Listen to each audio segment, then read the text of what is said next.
vezes para nos arrancar. Só que Deus falou que não. Paulo, a minha graça te basta. Você vai conviver com esse espinho na sua cara. Você vai conviver com essa situação, Paulo. Então, quando Deus não quer dar a vida, Ele não deixa de ser Deus. Então, nós não conhecemos o Deus, que Ele também é o Deus da época do deserto, irmão. Mas só é nos apresentado o Deus da prosperidade, o Deus que dá casa, o Deus que dá carro.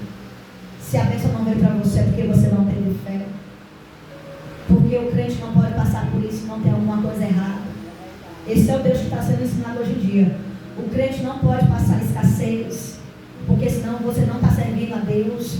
O nosso Deus é aquele que não deixa faltar. O nosso Deus é aquele que te dá mansão, é aquele que te dá isso, é aquele que te dá aquilo. Irmãos, Deus pode dar sim.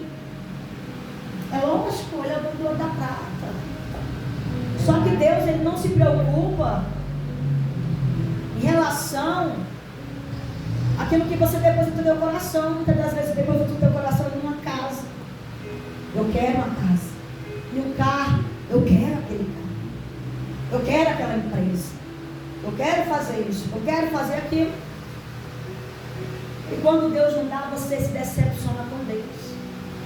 E você diz, eu não vou mais adorar a Deus, não quero mais Deus, porque Ele me decepcionou.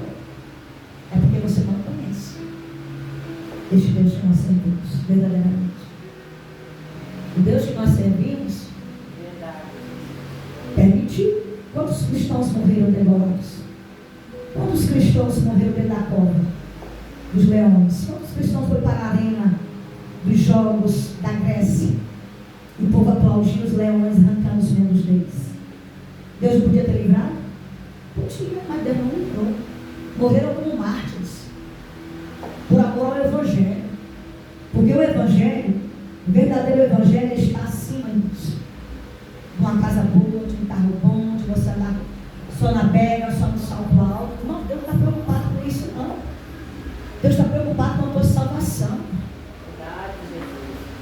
Aquilo que se tu veste bem, tu tem uma casa boa, tu tem um carro bom, isso aí são consequências da tua busca diária com Deus. Que Deus entrega.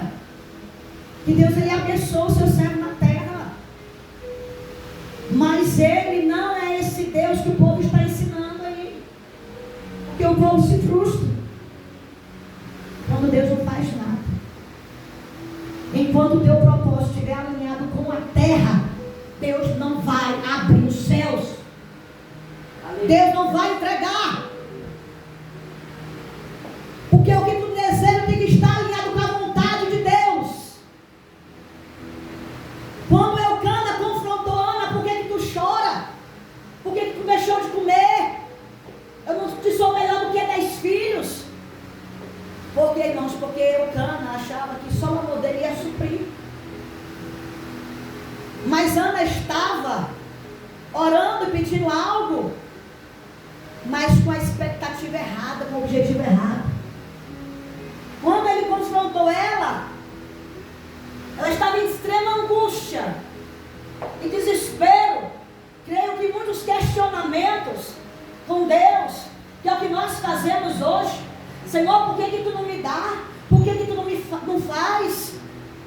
Se tu quisesse fazer, me curar, me curaria, mas por que tu não faz? Aí tu se decepciona com Deus, quer largar a igreja, quer largar Deus.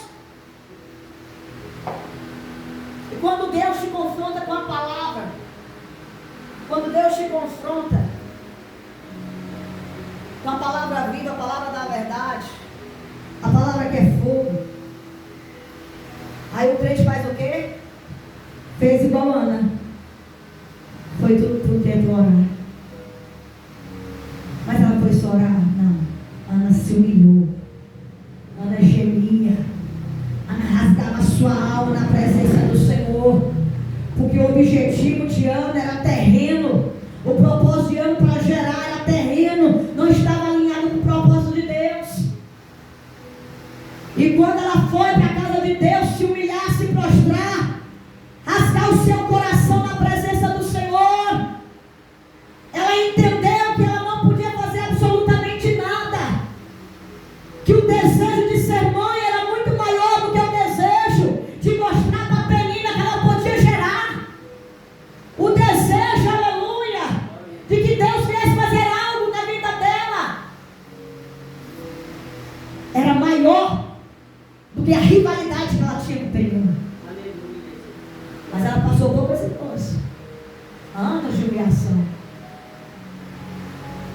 para poder ter uma ação dessa, para poder ter um posicionamento desse.